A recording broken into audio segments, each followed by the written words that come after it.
पंचायत गोटे निर्दिष्ट आय बढ़ापी बोलिकी ये जो गोटे सीओ भाग जदि खर्च करा जाए ता द्वारा किसी लोक को से गाँव लोक को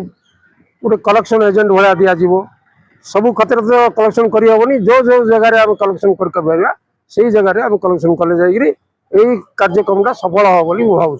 आ दुई जिनस है प्रत्येक गाँव में मु भावुँ पाठागार आवश्यक ना कहीं ना आप बिल्डिंग करदे चाबी पड़ज नुआ नुआ इनाग्रेसन हो आउ 4 मास पर गला देखिए घसा लटा हो सब थी जेहतु कौन ना रक्षणाबेक्षण अभाव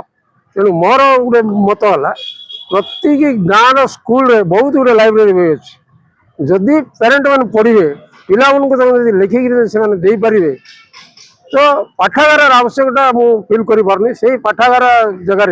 केतुटा निर्दिष्ट जगार कर पाठागार देखिक पंचायत गोटे दुटा गाँव में प्रत्येक गाँव में पाठागार करवा ताहले सीटा मु भावुँ यहाँ गोटे सफल पदक्षेप हम नहीं बोली मु फिल कर मोर दीर्घ अभिज्ञता।